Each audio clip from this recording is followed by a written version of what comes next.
아침 일라디오. 안녕하십니까. 오늘 아침 일라디오 아나운서 오승원입니다. 오늘은 한글이 창제된 지 580주년이 되는 한글날인데요. 한글의 우수성을 기리고 소중히 한다는 건 지금 시대에 어떤 의미가 있을까요? 외래어 사용이 늘면서 한글이 위기에 몰린 건 어제 오늘의 일이 아니지만요. 각종 미디어나 SNS상에서 글을 축약하고 변형시켜서 쓰는 일이 빈번해지더니 아예 야민정음이라는 걸 탄생시켜서 일상어처럼 쓰고 있는 상황이죠. 이제 바른말보다는 유행어나 신조어를 모르면 뒤처진 사람이 되거나 소통에 어려움도 느껴야 하는데요. 한글이 이렇게 변형되고 위기를 맞는 지금, 아무리 세상이 바뀌더라도 한글 창제에 담긴 세종대왕의 애민정신과 평등사상은 우리가 계승해 나가야 할 소중한 유산입니다. 글만 있으면 누구나 어려운 책을 이해하고 생각을 적고 자신이 처한 문제를 해결할 수 있겠다고 해서 만들어진 게 백성을 가르치는 바른 소리라는 뜻의 훈민정음, 즉 한글입니다. 지금도 지구상에 말은 있지만 문자가 없는 민족이 6천여 개에 이른다고 하는데요. 이제 이런 인류의 문맹 퇴치를 위해 세종대왕의 애민정신이 담긴 한글은 세계에 널리 보급되는 일도 조금씩이나마 전개되고 있습니다. 그런 한글의 자부심을 갖고 소중하게 지켜나가는 노력이야말로 우리의 뿌리이자 정체성을 지키는 일이 되겠죠. 10월 9일 월요일 한글날 오늘 아침 일라디오 출발합니다.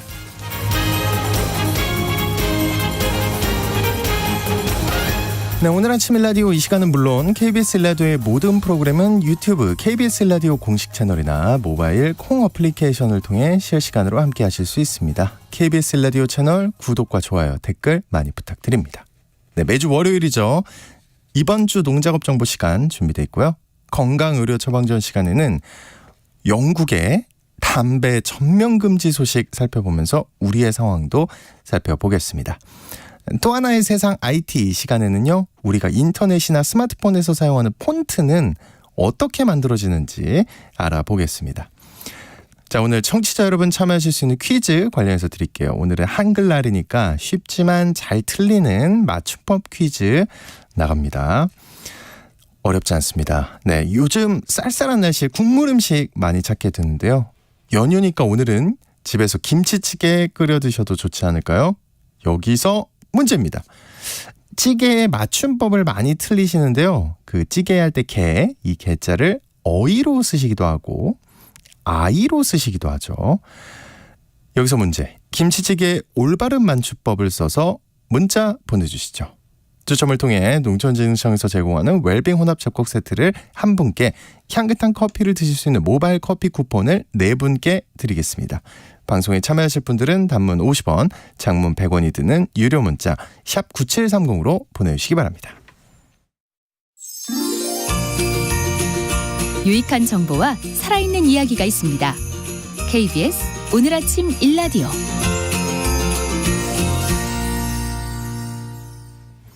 네, 한 주간 농가에서 알아둬야 할 주요 농작업 정보를 전하는 시간입니다. 검정콩이 혈당을 조절하고 항암과 비만 예방 효과가 있다고 알려져 있는데요. 그동안 밥에 섞어 먹는 용도로 많이 이용됐던 검정콩이 청자 5호 품종이 확대 보급되면서 다양한 가공식품으로 만들어지고 있다는 소식입니다. 네, 이번 주 농작업 정보에서 이 소식 살펴보겠습니다. 농촌진흥청 대변인실의 정병진 농촌지도관님입니다. 안녕하십니까? 네, 안녕하세요. 네, 검정콩 청자 5호 품종이 확대 보급되면서 관련 산업의 확대를 이끌고 있다고요? 네, 최근 검정콩 품종인 청자 5호는 기존 재래 검정콩보다 네. 재배 특성과 수량성이 우수해서 전체 검정콩 생산량의 66%를 차지하고 있는데요. 그리고 항산화 활성이 우수한 안토시아닌, 이소플라빈 성분이 재래종보다 많기 때문에 기능성도 높아서 다양한 가공식품으로 만들어져서 판매되고 있습니다. 어떤 제품들로 판매되고 있는 건가요?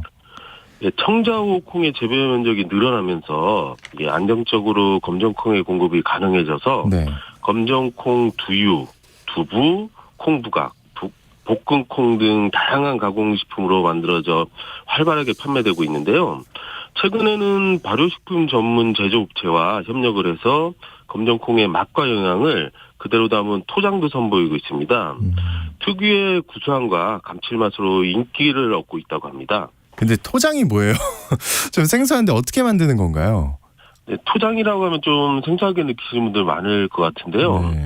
메주에 소금물을 넣어서 으깬 다음에 숙성을 시켜서 작물을 분리하지 않고 그대로 먹는 작류를 말합니다. 하지만 검정콩은 미생물 증식이 잘 되지 않는 특성이 있어서 발효식품 제조에 다소 어려움이 있었는데요. 이번에 토장 제조업체와 농촌진흥청이 기술 협력을 통해서 청자 5호 품종의 최적 발효 숙성 조건을 연구해서 토장을 만드는 데 성공했습니다. 그러면 그 청자 5호 콩 품종의 다른 장점이 혹시 또 있나요? 네, 청자 5호 품종은 기계 수확과 논재배에 적합하게 개발이 되어서 평평한 논을 활용해서 대량으로 안정적인 생산이 가능한 품종입니다. 그리고 동물 실험을 통해서 비만과 대사증후군 예방 효과가 탁월하다는 것도 입증을 하고 그 관련 내용을 산업재산권으로 출하한 바 있습니다.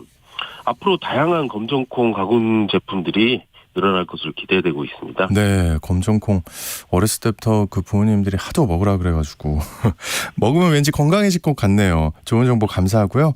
자, 또 어제는 24절기 중에 17번째 절기인 한로였는데요. 이슬이 찬 공기를 만나서 서리로 변하기 직전의 시기라고 하는데 이번 주 농업기상 전망은 어떻습니까?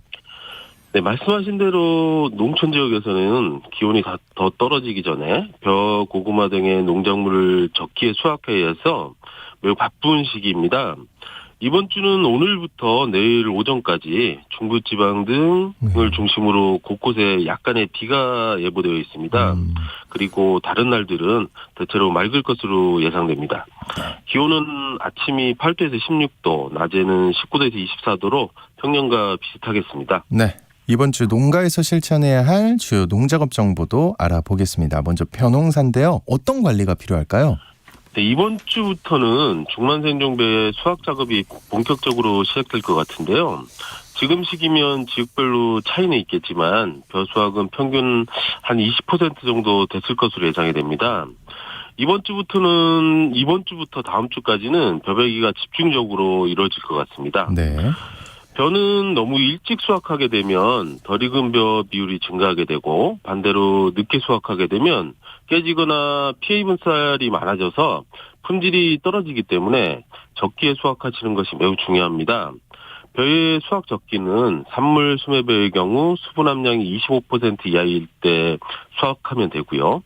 자가 건조할 경우에는 90% 정도 익었다고 판단되면 수확하시면 되겠습니다. 네, 적기 수확으로 품질 좋은 쌀 많이 생산되길 기대하겠습니다. 그리고 밭작물은 어떤 관리가 필요할까요? 요즘 전국적으로 고구마 수확이 한창인데요. 고구마는 9월 하순까지 수량이 거의 결정되기 때문에 10월 상중순까지는 수확을 마치셔야 한다는 거 다시 한번 알려드리겠습니다. 그리고 고구마는 10도씨 이하의 낮은 온도에 접하면 저장성이나 싹트는 힘이 약해져서 그 서리가 내리기 전까지는 수확을 완료하셔야 합니다.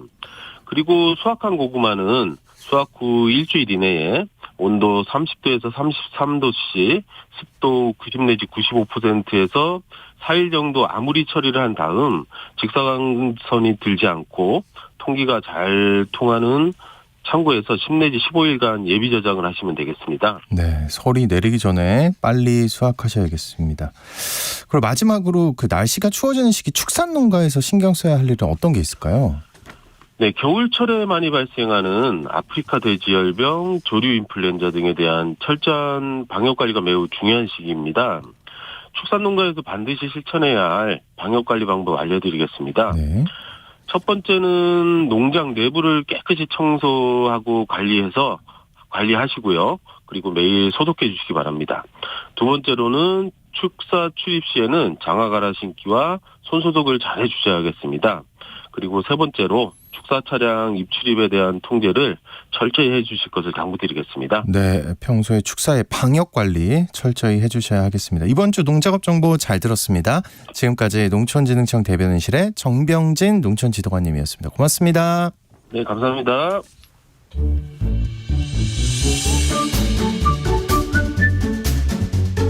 아침을 여는 기분 좋은 습관. KBS 오늘 아침 1라디오.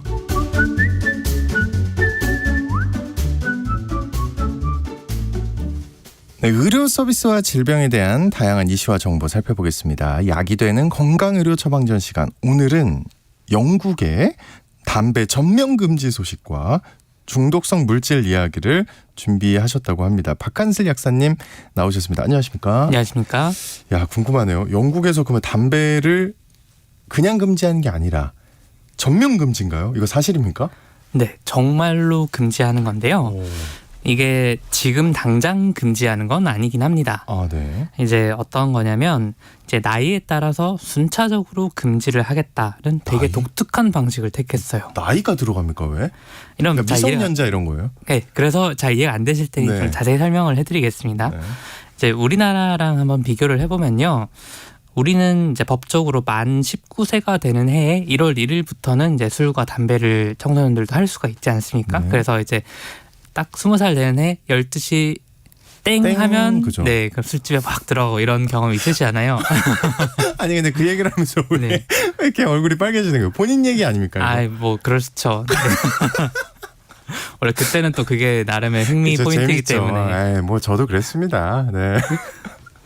네, 근데 그때도 잘 네. 생각해 보면요. 근데 이제 뭐 제사를 모신다든지 이럴 때 막 어른들이 친척 어른 야 너도 한잔 해봐라 하면서 이렇게 그럼요. 주시는 경우들도 네, 있잖아요. 네. 근데 그런 거는 처벌을 받지는 않지 않습니까? 그렇죠. 그래서 정확하게 말하면 청소년들이 술이나 담배를 구매하는 걸 처벌하는 방식이에요.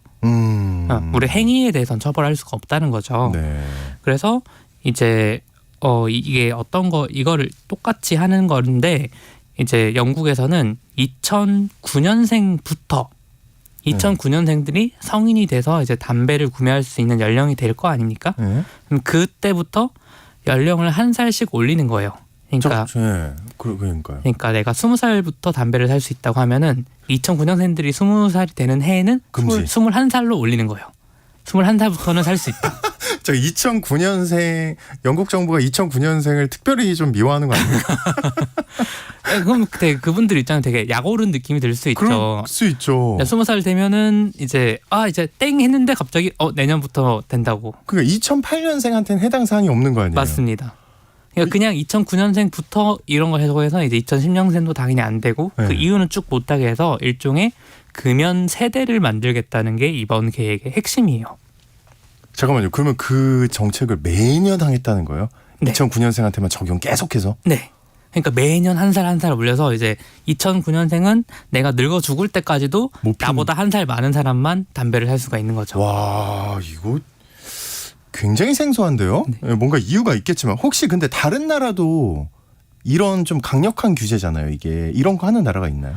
아예 담배를 전면적으로 금지하거나 그런 경우도 있긴 하지만 네. 이게 사실 담배가 몸에 해롭다는 건 모두가 알고 있는 사실이잖아요. 그렇죠. 그래서 이제 우리나라 같은 경우도 뭐 노담 캠페인이라고 이제 TV나 이제 봤어요. 라디오에서 많이 보셨을 네. 거예요. 이런 식으로 담배가 나쁘다는 해악을 알리는 캠페인을 많이 하지만 이제 이렇게까지 강하게 규제하는 경우는 없고 그보다는 조금 더 완화된 형태로 규제하는 게 이제 담배 가격을 올리는 거죠. 사실 이제 내가 가격이 오르면 그만큼 좀 덜 사서 소비를 하게 되니 네. 이제 여기에 원래 담배 가격에 더해서 뭔가 이런 세금을 더 붙이죠. 건강증진기금이라든지 이런 것들. 그거를 이제 몸에 나쁜 걸 뭘 하는 걸 해서 죄악세라고도 부르는데요. 네. 우리나라는 근데 그 죄악세도 뭐 그렇게 높은 편은 아니긴 한데 뭐 다른 나라는 담배가 한 값에 10,000원씩 막 이렇게 또 하니까. 네. 근데 영국 같이 이렇게 하는 경우는 정말 처음인 거고 그나마 비슷한 경우가 딱 한 군데 있습니다. 뉴질랜드에서도 비슷한 정책을 폈어요. 영국은 지금 하기 전이잖아요. 그죠? 네. 뉴질랜드는 이미 하고 있는 거예요. 뉴질랜드도 이미 하기 전인데 걔들은 2008년생부터 우리는 금지를 하겠다. 똑같은 거 아니에요? 영국은 2009년생 아. 한 해 차이로.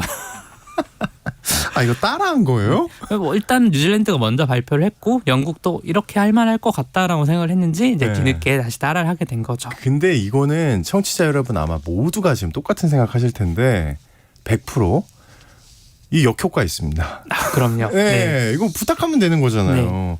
그러면 또 부탁하는 입장도 그렇고 받아주는 입장도 애매할 것 같은데 하여튼 역효과 이거 어떻게 생각하십니까? 이거?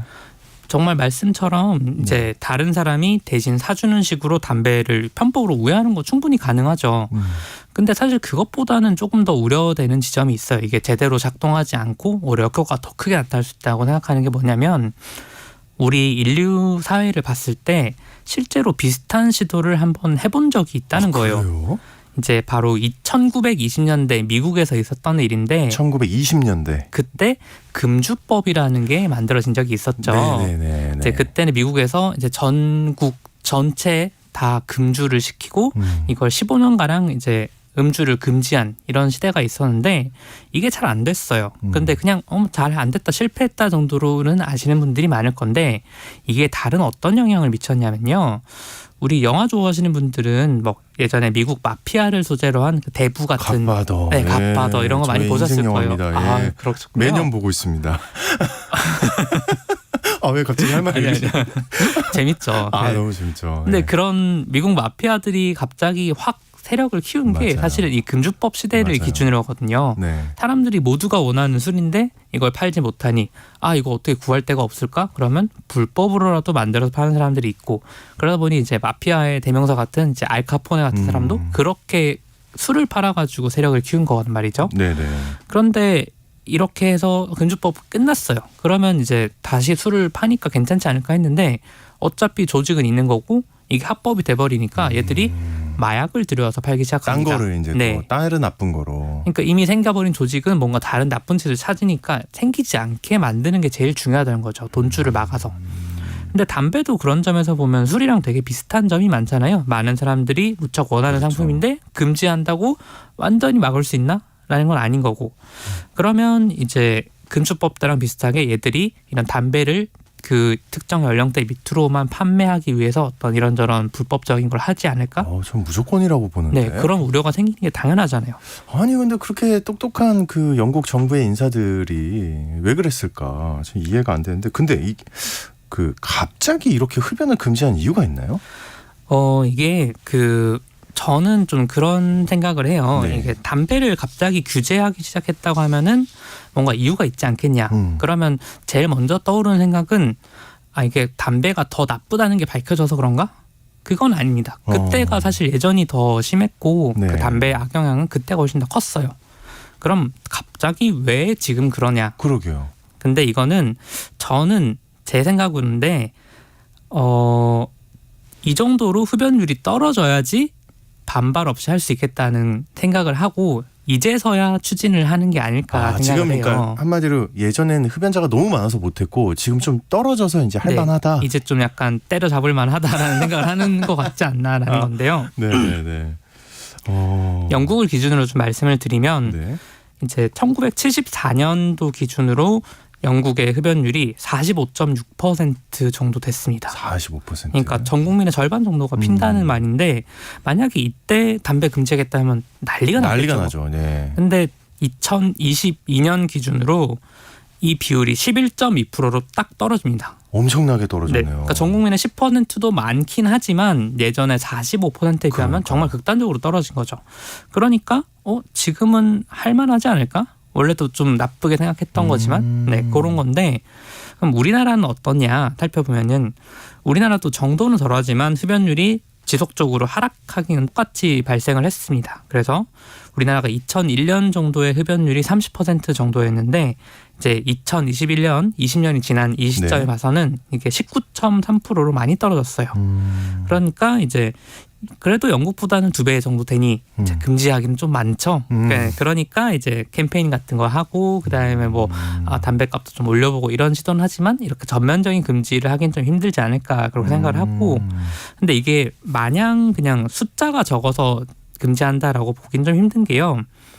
이 해외 선진국들의 흡연 패턴을 좀 분석을 해보면 우리나라에선 그렇게 익숙하지 않은 현상이 하나 관찰이 되거든요. 네, 어떤 건가요? 이제 흡연을 모든 계층에서 다 평등하게 하는 게 아니라 저소득층 측에서만 좀 더 흡연율이 높은 게 좀 문제적인 상황을 만들고 있거든요. 네. 이걸 해결하는 걸로 좀 볼 수도 있습니다. 저소득층일수록 담배를 더 많이 핀다.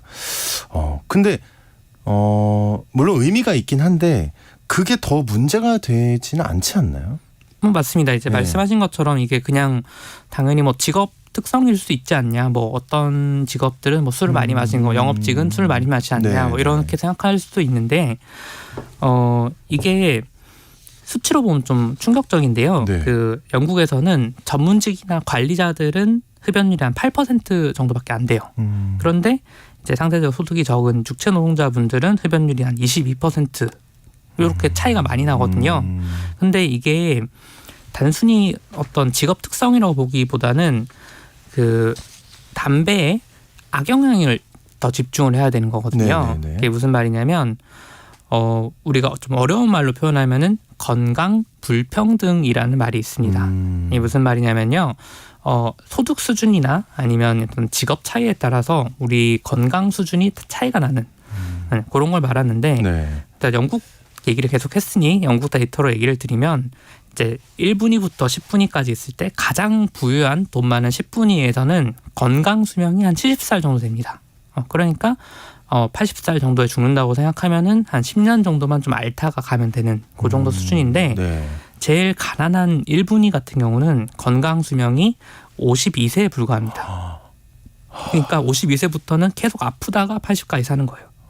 엄청나게 차이가 나네요. 네. 그리고 평균 수명도 실제로 한 몇 년 차이가 날 정도고 차이가 나니까 이거는 단순히 저독층에서 그냥 그렇게 담배 많이 피우는 게 뭐가 문제냐라고 할 게 아니고 네. 이해가 되네요. 네. 예. 건강 수준이 나쁜 게 하필 돈 없는 것도 서러운데 내가 몸까지 아픈 상황이 계속 네. 발생하는 발생하는 거예요. 그러다 보니까 이거를 좀 노력을 해서 국가에서 이런 걸 격차를 줄여주려는 그런 시도라고 보시는 게 맞고 그냥 단순히 이게 엽기적으로 이런 한다 이렇게 보시긴 조금 어렵지 않나 그렇게 생각을 합니다. 아유, 정말 유익한 해설입니다.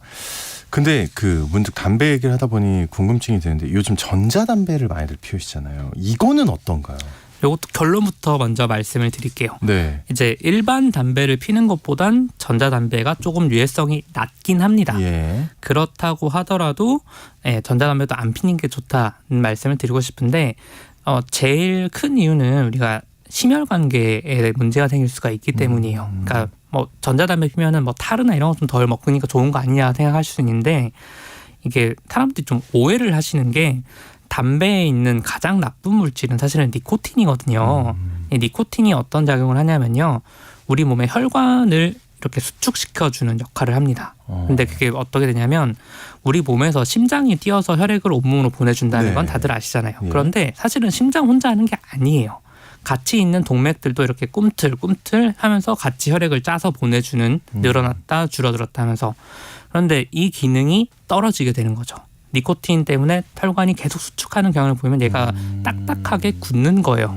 탄성이 없어지고. 네, 탄성이 떨어지고 딱딱하게 굳으니까 점점 심장에도 부담을 주고 혈압이 높아지고 그러다 보니까 이제 정말 급성 심장마비로 사망하실 위험도 높아지는 거고 만약에 뇌에 있는 혈관 같은 게 이렇게 펑 터지면 이제 어이구, 보통 네. 중풍 온다고 하죠. 하는 게 이제 그런 뇌졸중도 생길 수가 있기 때문에 그냥 니코틴만 하면 괜찮아라고 생각하시면 안 되고 이제 이게 정말 그 정도로 영향을 미칠 수 있으니 전자담배도 웬만하면 줄이시는 게 바람직하다라고 이해를 하시면 좋을 것 같습니다. 네. 마지막에 하신 말씀 꼭 기억해야겠습니다. 건강의료 처방전 시간. 오늘은 영국의 담배 규제에 대해서 얘기 나눠봤고요.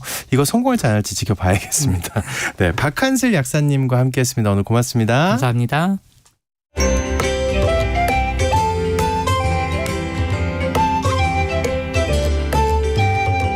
상쾌한 하루의 시작. KBS 오늘 아침 1라디오.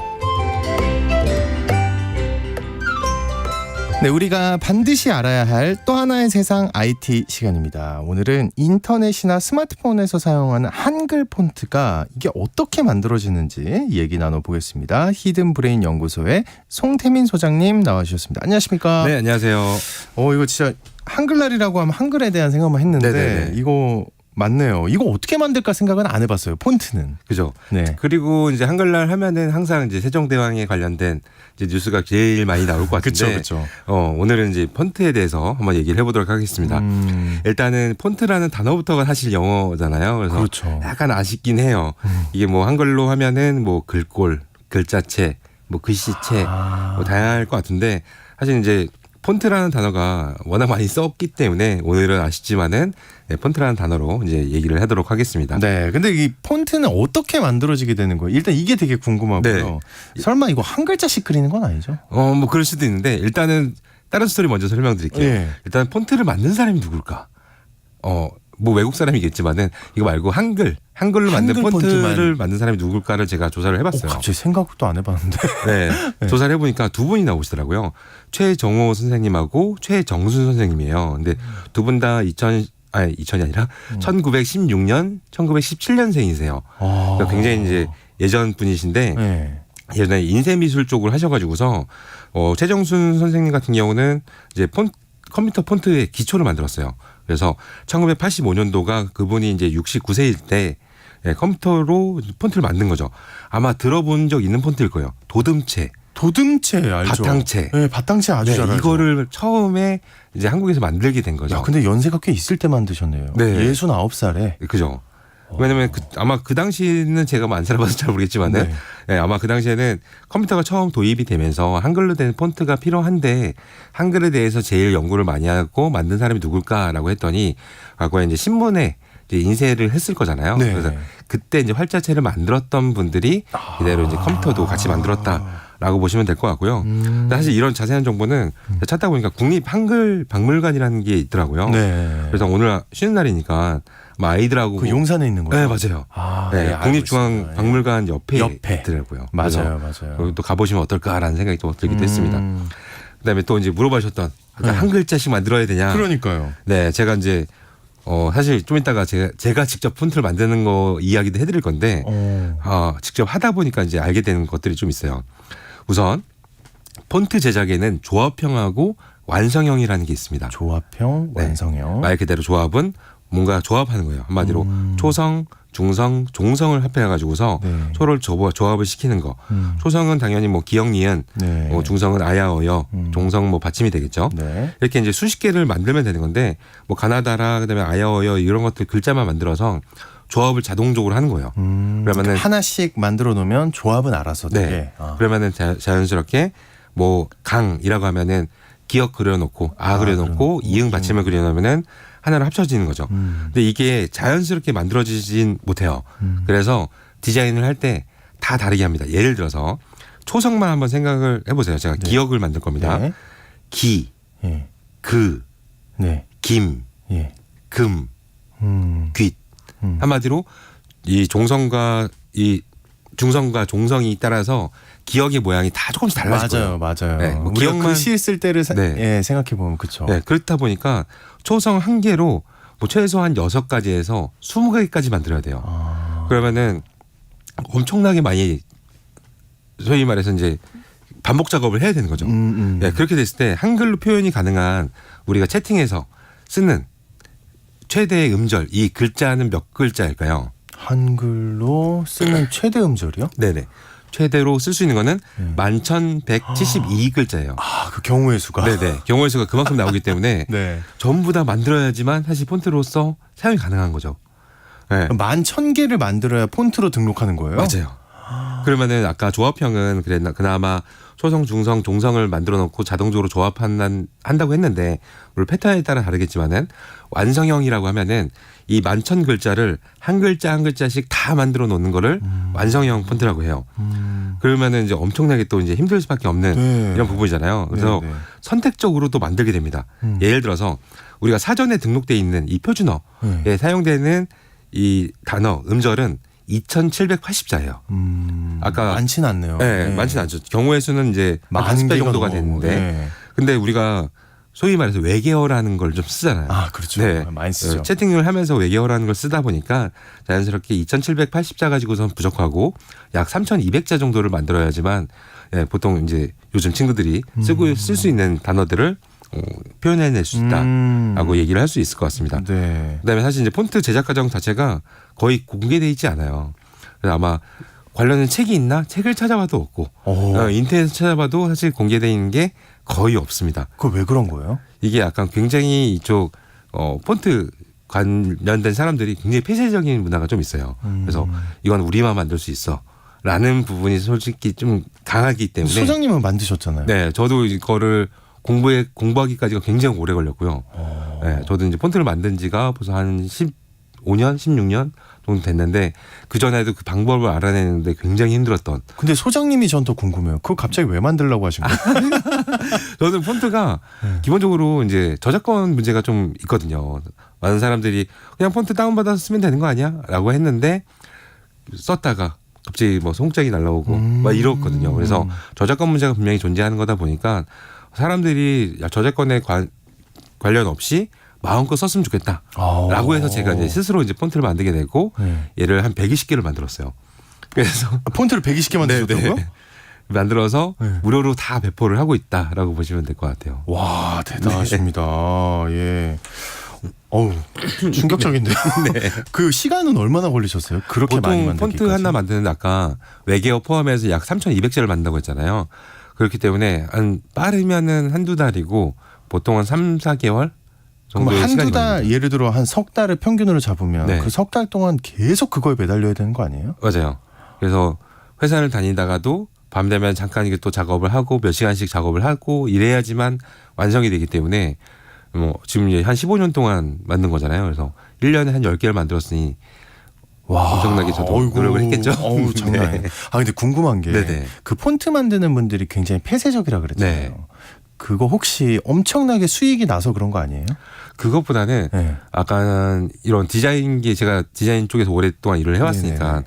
디자인기 같은 경우는 자신만의 노하우를 누군가한테 공개한다라는 거에 대해서 굉장히 불편해하는 이런 문화가 좀 있어요. 그건 이해합니다. 네. 네. 그렇다 보니까 이 폰트 만드는 기술에 대해서도 사실 이런 게 있어요. 제가 뭐 함부로 얘기하기는 좀 힘들긴 한데 네네네. 이 폰트 만드는 기술이 그렇게 어렵진 않아요.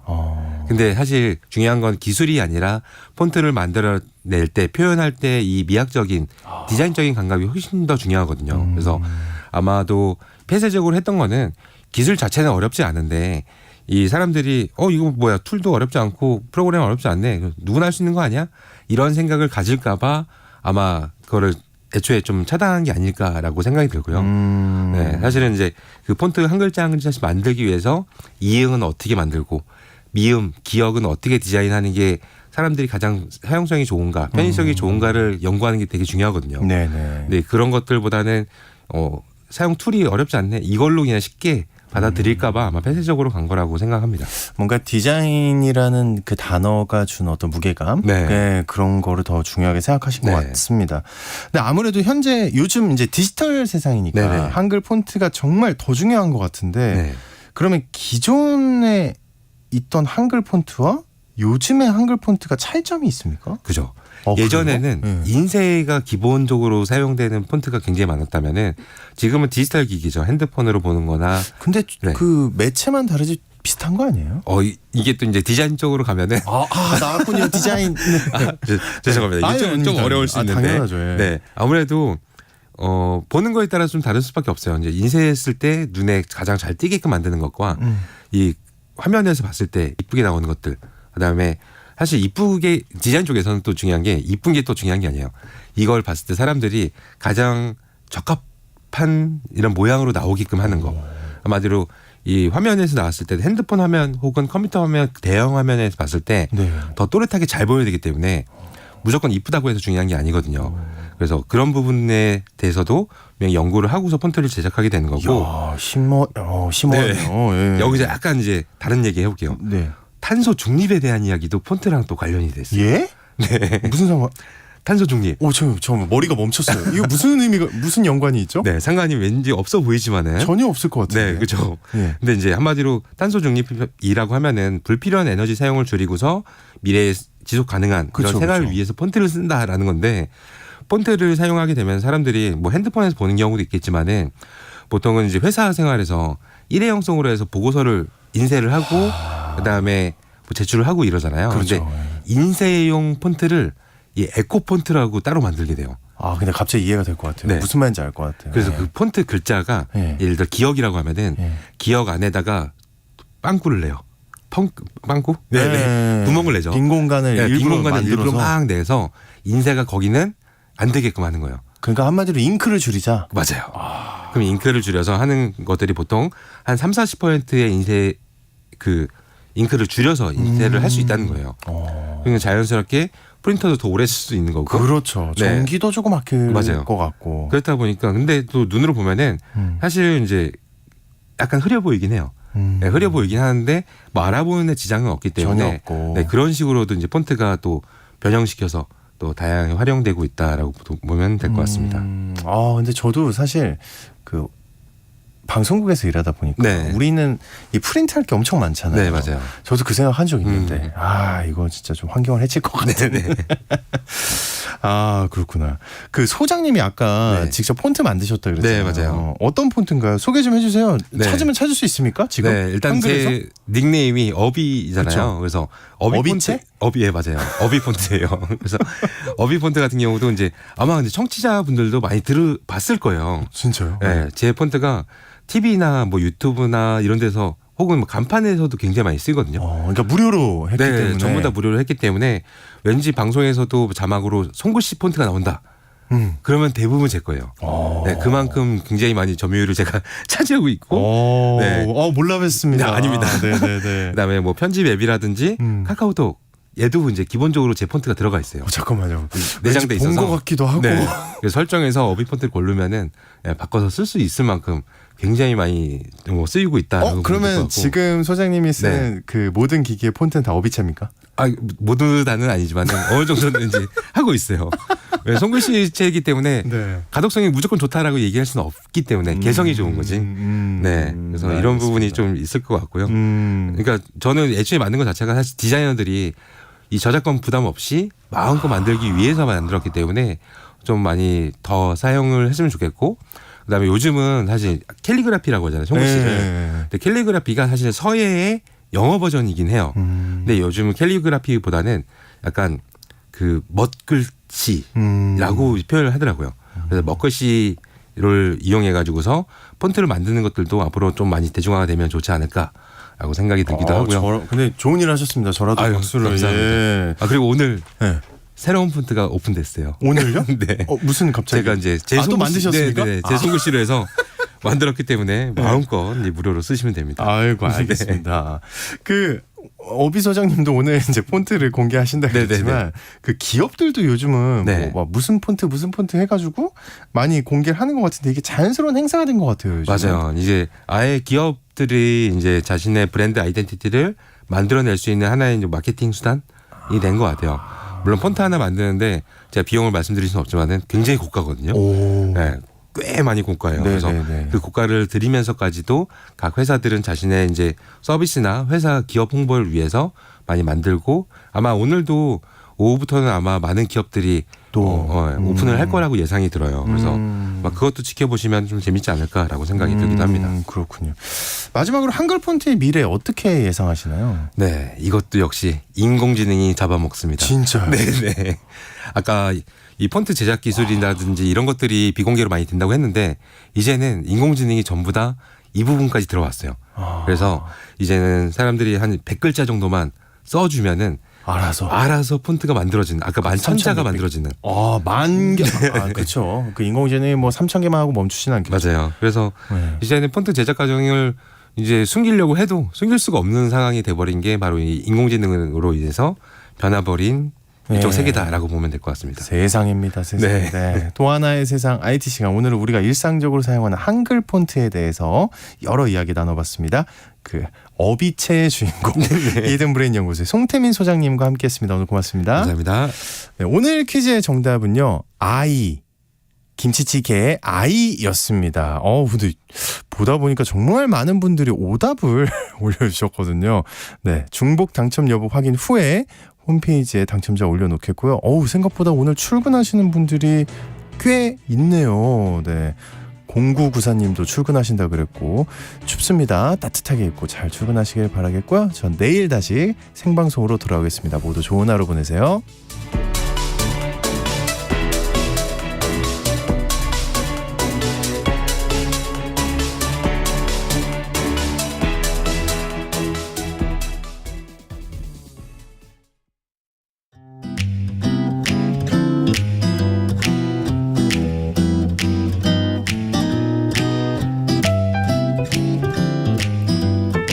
안녕하세요.